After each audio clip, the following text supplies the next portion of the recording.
What the funk, man?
به کانال من خوش اومدین.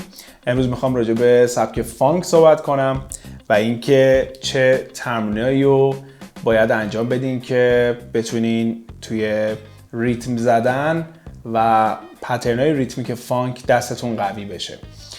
خیلی مهمه که هر نوازنده گیتار، این حتی اگر نوازنده گیتار آکوستیک هستین، این کورس فانک رو بگذرونین، چون به شدت شما رو توی موزیک قوی میکنه از لحاظ ریتمیک، تایمینگ و کسایی هم که خب خیلی علاقه به تنظیم کردن و پرودیوس کردن دارن و ریکورد کردن، مثل حالا سشن پلیرها، حتما باید تایم زیادی و واسه فانک بگذرونن. هم خیلی باید موزیک های فانک رو گوش کنن، تمریناش انجام بدن، کاور کنن و اینفلوئنس داشته باشن برای این سبک. خیلی‌ها به عشق سولو زدن میان سراغ گیتار الکتریک که خب خیلی هم جذابه، اینو قبول دارم، ولی ریتم زدن خیلی مهمه. شما ممکنه که سولویست خیلی خوبی باشین ولی توی یه موزیک اصلا سولویی وجود نداشته باشه، بخواین مثلا حالا به عنوان سشن بزنین و باید خیلی بتونین اون گروو حالا بندی که تنظیم شده، گروو موزیکی که تنظیم شده رو بتونین خیلی قشنگ طراحی کنیم پترنا رو توش.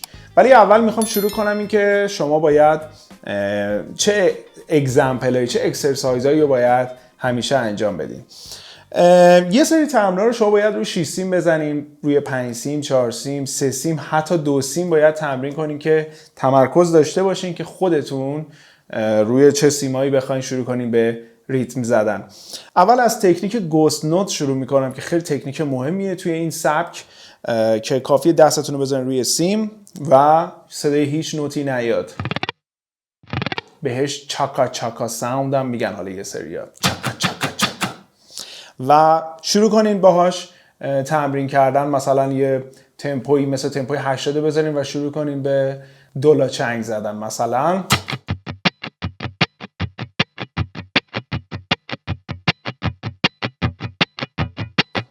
من قشنگ دارم بیسم هم الان روی سیم 6 میزنم. و شکل دست راستتون باید چجوری باشه؟ دستتون رو باید یه ذره شلتر بگیرین و تکه‌گاه نداشته باشه، مثل زمانی که حالا دارین سولو میزنین، نیاز نیست تکه‌گاه داشته باشه، دستتون رو هوا و یه ذره شلتر بگیرین دستتون رو که بشه همچین حالتی.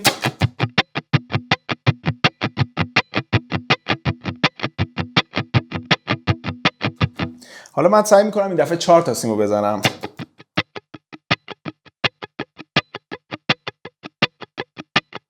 سعی میکنم این دفعه 2 تا سیمو بزنم، یعنی سیم 3 و 2، حتی سیم 2 و 1. بعد میتونین با کورد این تمرین رو انجام بدین. وقتی شما تنها هستین و میخواین که از یه لوپر استفاده کنین، یه لاینی رو لوپ کنین، اشکالی نداره که بیس رو بزنین، مثلا این همچین چیزی.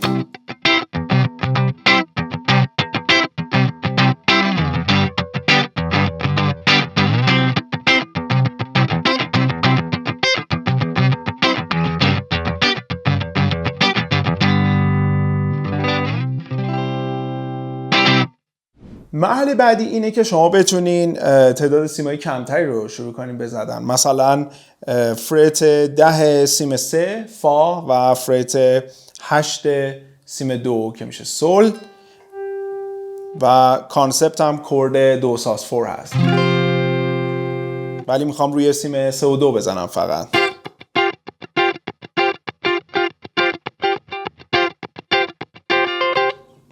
و بعد همینطور روی فرت 7 سیم 3 و 5 سیم 2 که کورد کلش میشه لا ساس 4، یعنی در واقع دو ساس 4 لا ساس 4 و روی سیم 3 و 2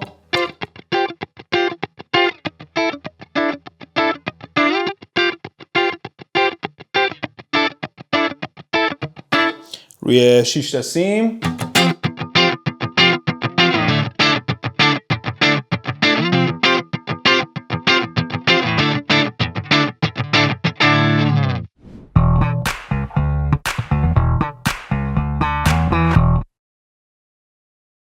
خب بریم سراغ وارم آپ کردن برای فانک.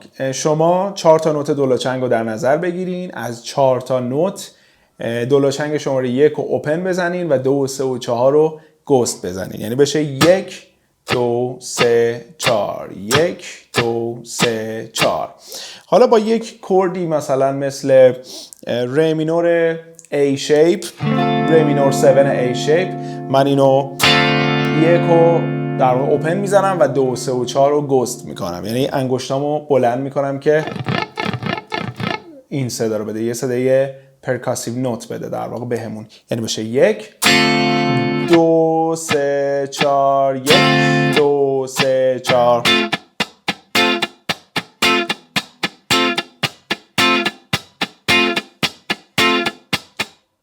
من توی بعضی وقتی میبینم میخوان ریتم بزنن یه ذره بین سیما حالت رینگ میشه ریتم زدنشون، یعنی استرامینگایی که حالا توی آکوستیک انجام میدین یا حالت آکوستیک شکل میخواین با الکتریک بزنین اشکالی نداره این اتفاق بیفته، مثلا مثل، ولی توی فانک شما خیلی اتک پیکتون مهمه، یعنی با یه ضربه خیلی صدای یه دستی باید داشته باشه. خب اکسرسایز بعدی شما دولاچنگ 3 رو اوپن میزنین و 1 و 2 و 4 رو باید گوست کنین، یعنی بشه 1 2 3 4 1 2 3 4. خیلی ریتم ریگه‌ای هم هست.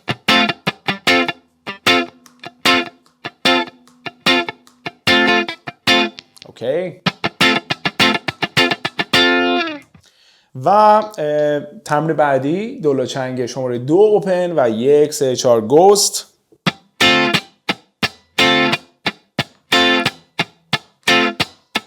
و آخری دولاچنگ 4 اوپن و 1 و 2 و 3 گوست.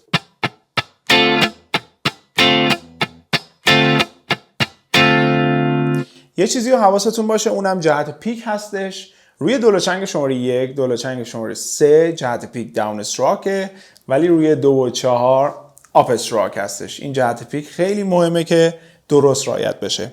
حالا من میخوام 4 ضرب چینج کنم، یعنی 4 ضرب 1 4 ضرب 3 4 ضرب 2 4 ضرب 4.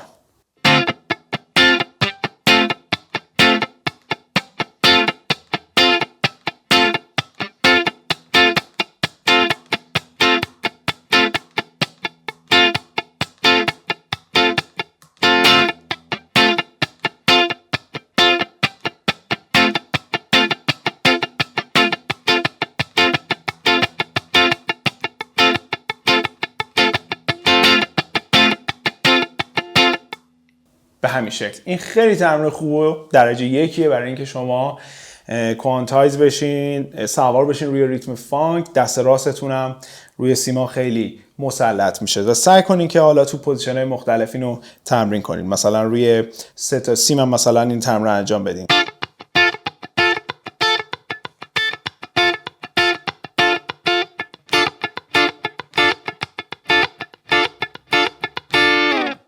کلاً گیتاریستای سبک فانک همیشه میگن اگر سیمای بیس ما رو هم قیچی کنین قبل کنسرت ما به مشکل نمیخوریم، چون همیشه دارن تاپ استرینگ ها رو میزنن، یعنی سیم 1 و 2 و 3 رو دارن میزنن، مثلا مثل نایل راجرز، کوری وونگ، مارک لتیری، اینا خیلی گیتاریستای خوبی هم برای اینکه شما برین گوش کنین کاراشونو. نایل راجرز یکی از کلا پرودیوسرای این سبک است و یه گروهی داشت به اسم شیک که پیشنهاد میکنم حتما گوش کنین، خیلی میتونه اینفلوئنس خوبی باشه.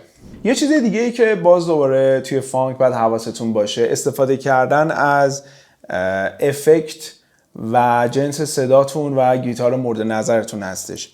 خب این یه گیتار PRS سری سیلور اسکای هست، سیگنیچر جان میر، و امپی هم که من استفاده کردم از نورال DSP، امپ توین ریورب هست 50 وات، بدون ریورب بدون دیلی. البته شما میتونین ریورب هم استفاده کنین، ولی ریورب استودیو یا روم باشه که خیلی در واقع نمونه وقتی نوت میزنین، یعنی هرچی خشک‌تر باشه بهتره. و توی ریکوردتون هم مونو ریکورد کنین، نیازی نیست استریو ریکورد کنین، ولی میتونین دابل بگیرین، یعنی لفت و رایت کنین و یه بعد خیلی جذابی میشه. یه سری کارهای جذابی هم که میتونین بکنین با این لفت و رایت کردن، همیشه هم میتونن اینا در واقع یکی نباشه پترنه، میتونن پترنه با هم دیگه فرق کنن. من خودم توی ضبط هایی که استفاده میکنم توی ریکوردا در واقع از پترنا استفاده میکنم که خیلی مکمل هم دیگه بشن.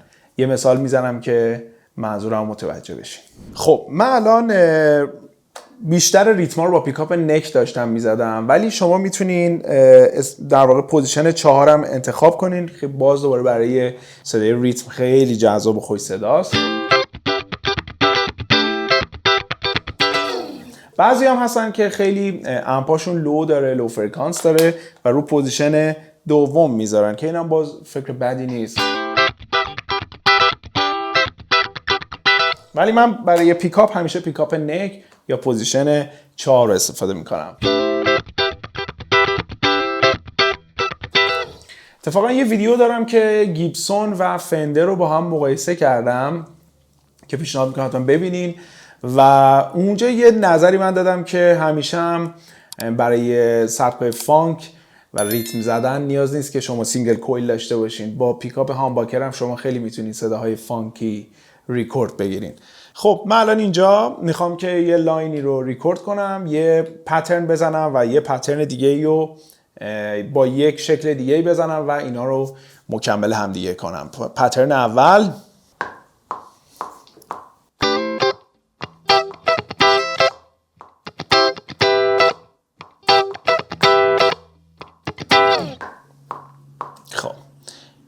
این پترن اولمون. حالا بریم سراغ لاین بعدی که مکمل این بشه.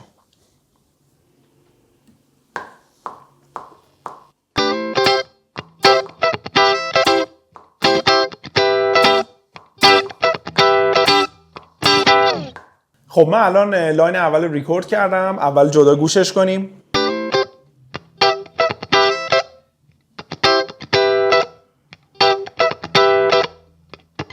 خب حالا لاین دومو پلی میکنم، گوش کنیم.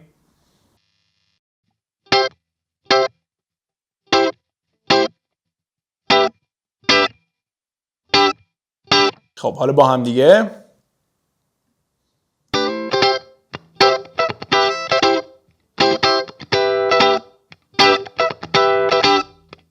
حالا لفت و رایت میکنم.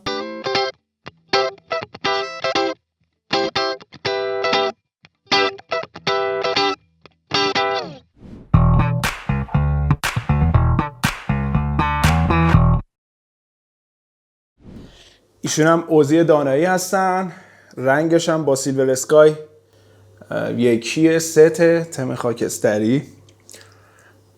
پسر شیطون. چیزی نمیخوای بگی؟ یه بخش دیگه ای که خیلی مهمه توی تمرین فانک اینه که هر پترنی رو تمرین میکنین سعی کنین که رو تقسیم هم تمرین کنین، چون خیلی جا هستش که شما ممکنه که تو کورس شاید دارین یه پترن مشخصی رو میزنین، همین پترن رو مثلا تو ورسا شاید بخواین با حالت میوت تقسیم بزنین.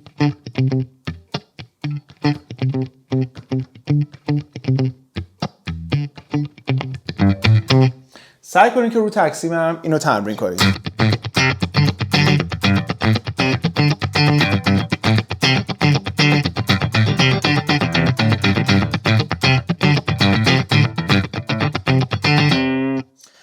یا مثلا باز دوباره میوت هایی که توی فانک خیلی زده میشه حالت ملودیک شکل داره، مثلا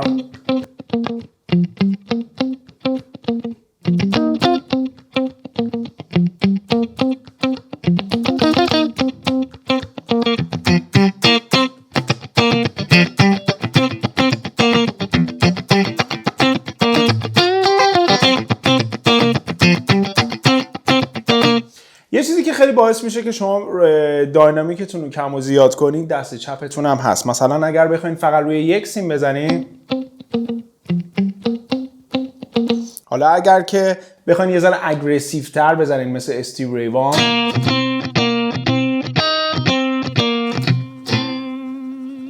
یا مثلا رد هات چیلی پپرز، این شستتون رو باید یه ذره روی سیمای بیستون بندازین که یه ذره تاچتون رو اگریسیو تر میکنه.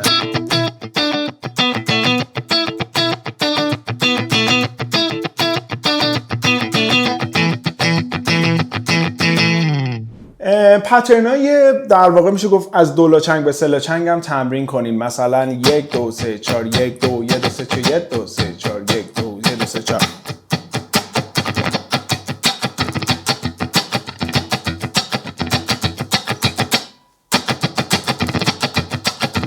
حالا اگر با کورد باشه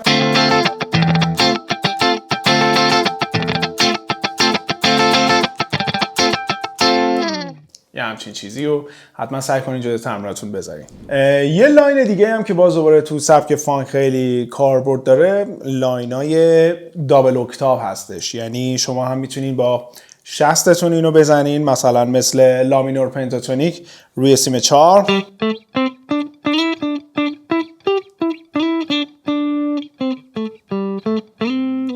حالا همه این نوتا رو اگر من با اکتاوش بزنم میشه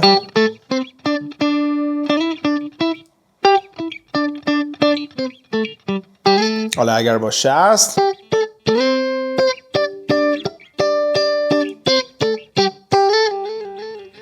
حالا اگر با پیک، حالا اگر بخوام یه گروو بهش بدم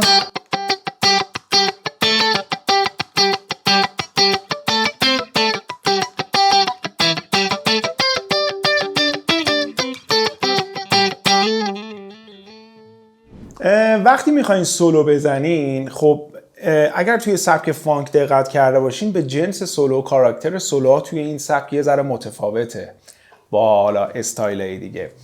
یه چیزی که توی تیپ سولوهای فانک معروفه ریتم هستش و نوت‌های تکرار شونده. یعنی به جای اینکه مثلا بخوان نوتو خیلی هی عوض کنن یا همون اصطلاحاً شرد بخوان بکنن، کمتر این کار میکنن. یعنی بیشتر پترن تکراری میزنن ولی خب یه ریتمی رو مشخص میکنن هی توش. یعنی مثلا الان توی همون گام لا مینور